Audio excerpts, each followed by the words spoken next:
I am very delighted to be addressing this gathering of private and public sector executives from our two countries, and indeed from the wider Gulf Cooperation Council.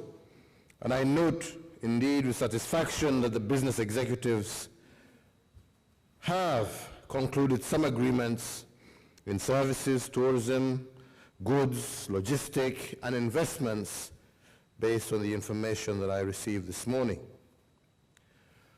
Ladies and gentlemen, the World Expo 2020 Dubai is one of the largest global events that has taken place during the COVID-19 pandemic. And for this, we do applaud the government of the United Arab Emirates for ensuring that all exhibitors, delegates, and participants in the Expo have been able to do so safely and successfully for the last 5 months. This Expo has also renewed optimism to the world and provides us all with a platform to explore new opportunities to promote trade and investment between our two countries. Kenya is participating in this Expo. We're here to sell our brand, and we've come with high expectations to build new business partnerships with the nationals of this country and the close to 20 million visitors that will be participating in the Expo.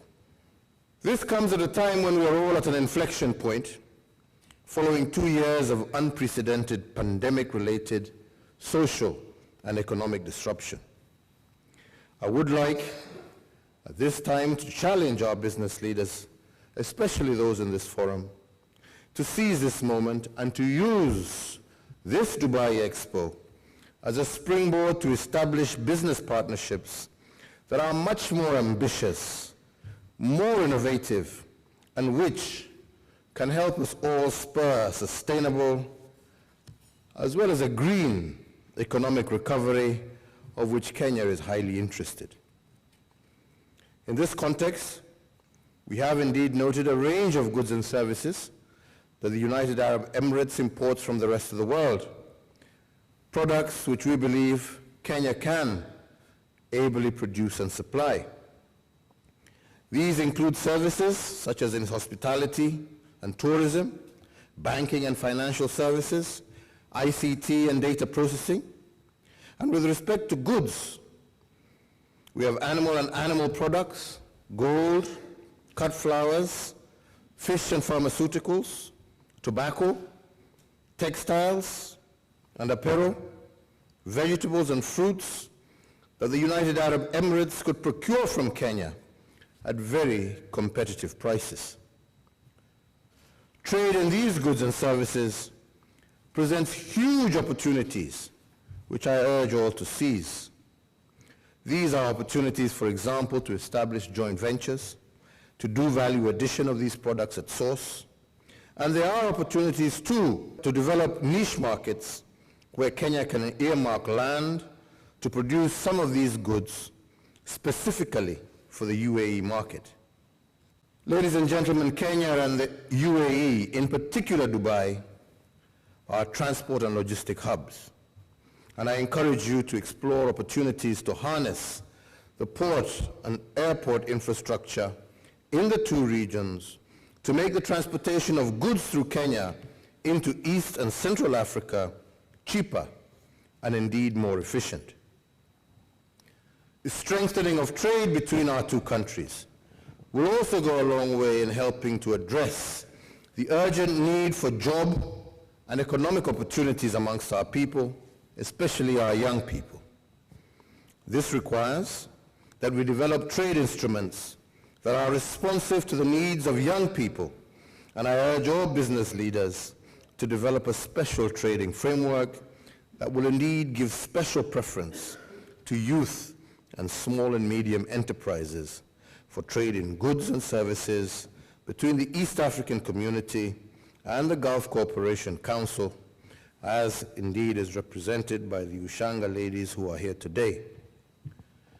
Going forward, we need to consider developing a much longer-term solution to the many tariff and non-tariff barriers to trade that exists between our two countries and regions. And towards this end, as I have been doing for some time, I do propose again that we consider initiating discussions on a free trade agreement with the Gulf Cooperation Council under the framework of the African Continental Free Trade Agreement. We have already laid the foundation for closer trade and investment ties through our Joint Commission for Cooperation, and it is my hope that our engagement during this Expo will advance this ambition, and I am confident that the opportunities occasioned by this visit to Expo will add traction towards the implementation of this shared vision. Let me assure you, ladies and gentlemen, that all investors and executives attending this business forum, that Kenya has one of the most progressive and globally acknowledged business and investment environments on the African continent. The key element to support an attractive business environment are all in place. And let me just highlight a few of these elements. On energy, which is key to sustained good performance of business, Kenya has been expanding our installed capacity of power, and 70% of this is from green and clean sources. Regarding human resource, we have a well-trained and educated, skilled labor force and an appropriate legal regime that governs the engagement between private sector and government. Furthermore, on sports, we are also keen to deepen our cooperation in making available our training grounds and coaches to nationals from the Gulf Cooperation Council states, and we invite investors from this region to invest in our sporting training as well as our hospitality sectors.